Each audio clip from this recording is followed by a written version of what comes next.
ನಮಸ್ಕಾರ, ನೀವು ನೋಡ್ತಾ ಇದ್ದೀರಾ ಸ್ಪೀಡ್ ನ್ಯೂಸ್ ಕನ್ನಡ. ನಾನು ಸುಷ್ಮಿತಾ ನಟರಾಜ್. ವೀಕ್ಷಕರೇ, ಇದೀಗ ಹಿಂದೂ ದೇವಸ್ಥಾನದ ಮುಂದೆ ಅಸಭ್ಯವಾಗಿ ನಡೆದುಕೊಳ್ಳುವಂತಹ ಘಟನೆಗಳು ಆಗಾಗ ಕಂಡು ಬರ್ತಾನೆ ಇದೆ. ಎಷ್ಟೋ ದೇವಾಲಯದ ಮುಂದೆ ಬಹಳಷ್ಟು ಕೆಟ್ಟ ಕೆಲಸಗಳನ್ನ ಮಾಡಿ ಸಾಕಷ್ಟು ಜನ ತಗಲಾಕೊಂಡಿದ್ದಾರೆ. ಅದಕ್ಕೆ ಹಿಗ್ಗಾಮುಗ್ಗವಾಗಿ ಹೊಡೆದಿರುವಂತಹ ಘಟನೆಗಳು ಸಹ ಇದೀಗ ಕಂಡು ಬಂದಿರುವಂಥದ್ದು. ಒಟ್ಟಾರೆಯಾಗಿ ಈ ಐತಿಹಾಸಿಕ ದೇವಸ್ಥಾನಗಳ ಮುಂದೆ ಹೋಗಿ ಯಾವುದೇ ರೀತಿಯ ದ್ವೇಷಗಳಿರ್ಬೋದು ಅಥವಾ ಧರ್ಮಗಳ ಮಧ್ಯೆ ನಡೀತಾ ಇರುವಂತಹ ಒಂದಷ್ಟು ವೈರತ್ವ ಇರ್ಬೋದು, ಆದರೆ ದೇವರಿಗೂ ನಿಮ್ಮ ವೈರತ್ವಕ್ಕೂ ಏನಾದರೂ ಸಂಬಂಧ ಇದೆಯಾ ಅನ್ನುವಂತಹ ಪ್ರಶ್ನೆ ಮೂಡುತ್ತೆ.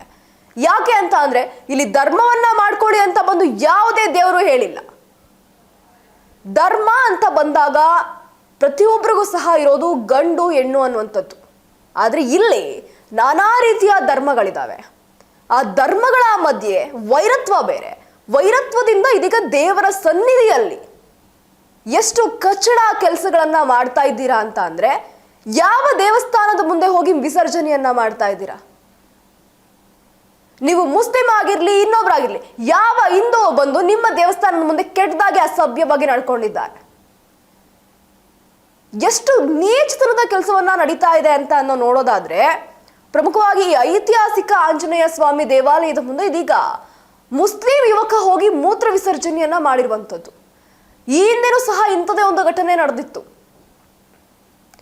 ಅದೇ ರೀತಿಯಾಗಿ ಅಸಭ್ಯವಾಗಿ ಅಂತ ಅಂದ್ರೆ ಇನ್ನು ಬೇರೆ ಬೇರೆ ರೀತಿ ಕೆಟ್ಟ ಕೆಲಸಗಳೆಲ್ಲ ನಡೆದಿದ್ದಾವೆ ದೇವಸ್ಥಾನದ ಒಳಗಡೆ. ಅದರಲ್ಲೂ ಶಿಗ್ಗಾಮಿ ಪಟ್ಟಣದ ಟೆಂಪೋ ನಿಲ್ದಾಣದ ಬಳಿ ಇರುವಂತಹ ಐತಿಹಾಸಿಕ ಆಂಜನೇಯ ಸ್ವಾಮಿ ದೇವಾಲಯದ ಆವರಣದಲ್ಲಿ ಈ ಮುಸ್ಲಿಂ ಯುವಕ ಅನುಚಿತವಾಗಿ ವರ್ತಿಸಿ ಮೂತ್ರ ವಿಸರ್ಜನೆ ಮಾಡಿದ್ದಾನೆ ಅನ್ನುವಂತಹ ಆರೋಪ ಇದೀಗ ಕೇಳಿ ಬಂದಿರುವಂಥದ್ದು. ಒಟ್ಟಾರೆಯಾಗಿ ಸ್ಥಳೀಯರ ದೂರಿನ ಮೇರೆಗೆ ಇದೀಗ ಪೊಲೀಸರು ಆರೋಪಿಯನ್ನ ಬಂಧಿಸಿರುವಂಥದ್ದು. ಇನ್ನು ಬಂಧಿತನನ್ನ ಮೊಹಮ್ಮದ್ ಜಾಫರ್ ಅಬ್ದುಲ್ ರೆಹಮಾನ್ ಅಂತ ಇದೀಗ ಗುರುತಿಸಲಾಗಿರುವಂಥದ್ದು. ಒಟ್ಟಾರೆಯಾಗಿ ಈ ಘಟನೆ ಯಾವಾಗಾಯ್ತು, ಎಲ್ಲಾಯ್ತು, ಹೆಂಗಾಯ್ತು ಅಂತ ನಾವು ನೋಡೋದಾದ್ರೆ, ಬುಧವಾರ ರಾತ್ರಿ ಸುಮಾರು 10 ಗಂಟೆಯ ಸುಮಾರಿಗೆ ಈ ಘಟನೆ ನಡೆದಿದೆ ಎನ್ನಲಾಗ್ತಾ ಇದೆ. ಶ್ರಾವಣ ಮಾಸದ ಅಂಗವಾಗಿ ದೇವಾಲಯದಲ್ಲಿ ಧಾರ್ಮಿಕ ಪೂಜಾ ಕಾರ್ಯಗಳು ಇದೀಗ ನಡೀತಾ ಇದ್ದಂತಹ ಸಂದರ್ಭದಲ್ಲೇ ವ್ಯಕ್ತಿಯ ದೇವಾಲಯದಲ್ಲಿ ಒಳ ಪ್ರವೇಶವನ್ನ ಅಂದ್ರೆ ಅಶಿಸ್ತಿನಿಂದ ವರ್ತಿಸ್ತಾ ಇರುವಂಥದ್ದು. ಅಂದ್ರೆ ದೇವಾಲಯದಲ್ಲಿ ಒಳ ಪ್ರವೇಶವನ್ನ ಪಡ್ಕೊಂಡು ಅಲ್ಲೂ ಸಹ ಬೇರೆ ಬೇರೆ ರೀತಿಯಾಗಿ ವರ್ತಿಸ್ತಾ ಇರುವಂಥದ್ದನ್ನ ಗಮನಿಸಿದಂತಹ ಸ್ಥಳೀಯರು ಆತನನ್ನ ತಡೆದು ವಿಚಾರಿಸ್ತಾರೆ. ಆ ವೇಳೆ ಆತ ಸ್ಥಳದಿಂದ ಹೋಗೋದಕ್ಕೆ ಟ್ರೈ ಮಾಡಿದಾಗ ಸ್ಥಳೀಯರು ಆತನನ್ನ ಹಿಡ್ಕೊಂಡು ಪೊಲೀಸರಿಗೆ ಒಪ್ಪಿಸಿರುವಂಥದ್ದು. ಒಟ್ಟಾರೆಯಾಗಿ ನಾವು ನೋಡೋದಾದ್ರೆ, ಈ ಘಟನೆಗೆ ಸಂಬಂಧಿಸಿದಂತೆ ಸಿದ್ದಪ್ಪ ಶಿವಪ್ಪ ಕಾಳೆ ಎಂಬುವರು ಧಾರ್ಮಿಕ ಭಾವನೆಗಳಿಗೆ ಧಕ್ಕೆ ತಂದಿರುವಂತಹ ಆರೋಪದ ಅಡಿ ಶಿಗ್ಗಾಮಿ ಪೊಲೀಸ್ ಠಾಣೆಗೆ ಅಧಿಕೃತವಾಗಿ ದೂರನ್ನ ನೀಡಿರ್ತಾರೆ. ಇನ್ನು ದೂರು ದಾಖಲಿಸಿಕೊಂಡಂತಹ ಪೊಲೀಸರು ತಕ್ಷಣವೇ ಆರೋಪಿಯನ್ನ ಇದೀಗ ವಶಕ್ಕೆ ಪಡೆದು ವಿಚಾರಣೆಯನ್ನು ಸಹ ನಡೆಸ್ತಾ ಇರುವಂತದ್ದು. ಇನ್ನು ಘಟನೆಯಿಂದ ಆಕ್ರೋಶಗೊಂಡಂತಹ ಸ್ಥಳೀಯರು ಹಾಗೂ ವಿವಿಧ ಸಂಘಟನೆಗಳ ಮುಖಂಡರು ರಾತ್ರಿ ಶಿಗ್ಗಾಮಿ ಪೊಲೀಸ್ ಠಾಣೆಯ ಮುಂದೆ ಜಮಾಯಿಸಿ ಘಟನೆಯನ್ನ ಖಂಡಿಸಿ ಇದೀಗ ತಪ್ಪಿತಸ್ಥರ ವಿರುದ್ಧ ಕಠಿಣ ಕಾನೂನು ಕ್ರಮವನ್ನ ಕೈಗೊಳ್ಳುವಂತೆ ಆಗ್ರಹಿಸಿರುವಂತದ್ದು. ಇನ್ನು ಪೊಲೀಸರು ಸಹ ಸ್ಥಳದಲ್ಲೇ ಬಿಗಿ ಬಂದೋಬಸ್ತನ್ನ ಏರ್ಪಡಿಸಿದ್ದು ಸಾರ್ವಜನಿಕರು ಶಾಂತಿಯನ್ನ ಕಾಪಾಡಬೇಕು ಅಂತ ಇದೀಗ ಮನವಿಯನ್ನ ಮಾಡ್ಕೊಂಡಿದ್ದಾರೆ.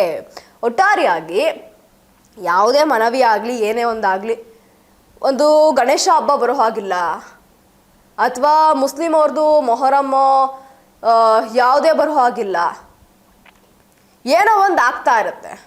ಈ ಧರ್ಮಗಳ ಸಂಘರ್ಷ ಈಗಿಂದ ಅಲ್ಲ, ಮೊದಲಿಂದಲೂ ಸಹ ನಡ್ಕೊಂಡು ಬಂದಿರೋಂಥದ್ದೇ. ಆದರೆ ಈ ವೈರತ್ವ ಯಾಕೆ? ನೀವು 1ಗೆ ಹೋಗ್ಬೇಕಾ, 2ಗೆ ಹೋಗ್ಬೇಕಾ? ಯಾಕೆ ವಾಶ್ರೂಮ್ಗಳಿಲ್ವಾ? ಅಥವಾ ನಿಮ್ಮ ಮನೆ ಟಾಯ್ಲೆಟ್ಸ್ಗಳಿಲ್ವಾ? ದೇವರ ಸನ್ನಿಧಾನಗಳೇ ಬೇಕಾ? ನಿಮ್ಮ ದೇವರಿಗೆ ನೀವು ಎಷ್ಟು ಗೌರವವನ್ನ ಸಲ್ಲಿಸ್ತೀರೋ ಅದೇ ರೀತಿಯಾಗಿ ಪ್ರತಿಯೊಬ್ಬರು ಸಹ ಅವ್ರು ಪೂಜೆ ಮಾಡುವಂತಹ ದೇವರಿಗೆ ಒಂದು ಪವಿತ್ರವಾದಂತಹ ಸ್ಥಳವನ್ನ ಕಟ್ಟಿಸ್ಕೊಂಡಿರ್ತಾರೆ, ಅಷ್ಟೇ ಪವಿತ್ರವಾಗಿ ಇಟ್ಕೊಂಡಿರ್ತಾರೆ. ನಿಮ್ಮ ಮಸೀದಿಗೆ, ಇದು ಎಲ್ಲ ಮುಸ್ಲಿಮರಿಗಲ್ಲ, ತಪ್ಪು ಮಾಡಿರೋ ಅಂಥವ್ರು ನಾನು ಕೇಳ್ತಾ ಇರೋಂಥದ್ದು, ನಿಮ್ಮ ಮಸೀದಿಗಳಿಗೆ ಬಂದು ಯಾವ್ದಾದ್ರೂ ಹಿಂದೂ ಈ ತರ ನಡ್ಕೊಂಡ್ರೆ ನೀವು ಅವ್ರನ್ನ ಸುಮ್ಮನೆ ಬಿಟ್ಟು ಕಳಿಸ್ತೀರಾ? ಖಂಡಿತವಾಗೂ ಬಿಟ್ಟು ಕಳ್ಸಲ್ಲ. ಎಷ್ಟೋ ನೋಡ್ಬಿಟ್ಟಿದೀವಿ. ಗಣೇಶನ ತೇರು ಹೋಗ್ತಾ ಇರೋಂಗಿಲ್ಲ, ಗಣೇಶನ ಮೆರವಣಿಗೆ ಹೋಗ್ತಾ ಇರೋಂಗಿಲ್ಲ, ಎಲ್ಲೋ ನಿಂತ್ಕೊಂಡು ಸ್ಲಿಪ್ಪರ್ ಎಸೆಯೋದು, ಎಲ್ಲೋ ನಿಂತ್ಕೊಂಡು ಕಲ್ ತೂರೋದು, ಎಲ್ಲ ರೀತಿ ಘಟನೆಗಳು ನಡೀತಾ ಇದೆ. ಅದ್ರ ಮಧ್ಯೆ ಇವು ಬೇರೆ.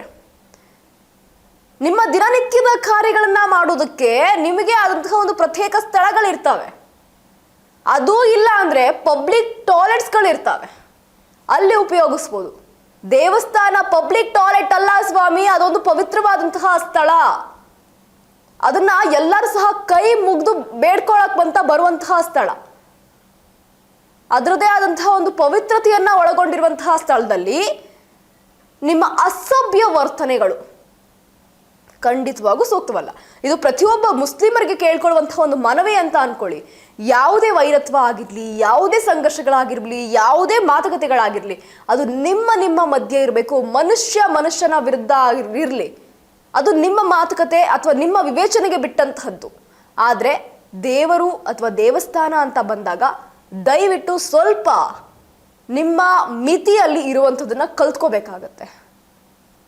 ಇದಾಗಿತ್ತು ಈ ಕ್ಷಣದ ಸುದ್ದಿ. ಮತ್ತಷ್ಟು ಅಪ್ಡೇಟ್ಸ್ಗಾಗಿ ನೀವು ನೋಡ್ತಾ ಇರಿ ಸ್ಪೀಡ್ ನ್ಯೂಸ್ ಕನ್ನಡ. ಸುದ್ದಿ ನಿಮ್ಮದು, ವೇಗ ನಮ್ಮದು.